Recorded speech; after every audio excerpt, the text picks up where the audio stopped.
በዳ ነው የዛሬው የተቃጠለ ነው አለ።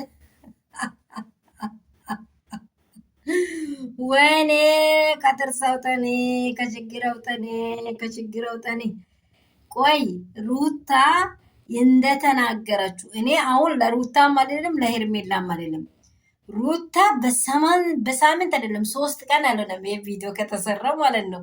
በዚህ በ3ቱ ቀን ከየአቅጣጫ እንደ ሸራሪት ቤት ሰርተው የተቀመጡ ሰዎች ተመዞ የወጡት ሩታ ይህን ዘመን ሁሉ ቢያንስ በእጮኝነት 1 ዓመት ተሳልፋ ይሆናል ወይ ደግሞ ወልዳ እስከዚህ ድረስ ወይ ማክሲማም 3 ዓመት እንደዚህ 4 ዓመት አሳልፏል አብርሃም ላይ እንበለው ግን ሄርሜላ በ3 ቀን የአንቺ ልብ ውስጥ ያለ አሻራ እኮ ታወቀ። ገባሽ አይደለ? በአንቺ ልብ ውስጥ ያለው አሻራ ታወቀ። እንደዚህ ነው እሷን የሚያማት ቁስሉ አብርሃም መጣ አልመጣ አይደለም። ሩታ አሁን 100+100 ትክክል ስራ ነው የሰራችው። ለምን በይ እሱ የሄደባትን ሴት ራሱ ማንነቷን አላወቀም። ገብቶሻል?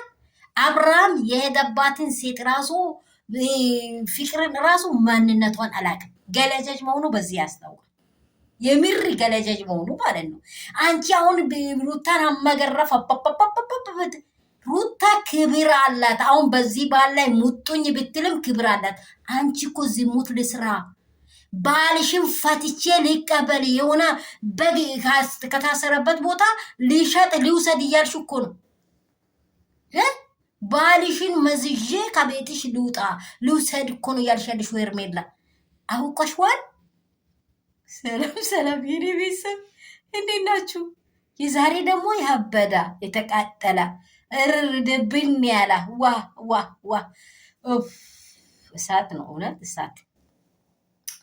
እንዲህ ያለ ነገር ፈውል ከመጫወት ቡዜ ስለምንድን ነው አንቺን እና እሷን ይቅር ይሄ ያይል መዘዝ የፈጠረችው ሴት ይሄ ያይል ቁስል ያፈጠረችውን ሴት ለምንድን ነው ይቅርታ ልታስብልሽ ያመጣችው? ሩታ ፈልጋ ቢትሄድ ኖሮ ኦኬ።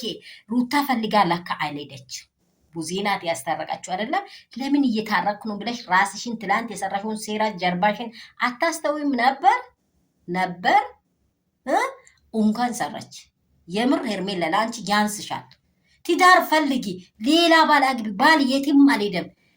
አንቺ እንቁ ሴት ከሆንሽ አንቺ ወጥረሽ ሽንጭ ሲንገትረሽ ፍጭ አንተ እያንዳንዱ ቦታ የምትውለውት ምንድን ነው? በተመቻበት አልጋ ላይ ሁሉ የምትተኘው ብለሽ ራቂ። ካልራቅሹ ሩታ አትለቅሽም። ባሏ 80 ባሏ ነው። ኢን ሚሊዮን ጊዜ ለምን አትፈታም? ሼር ላይክ አድርጉልኝ። ወዳችኋለሁ።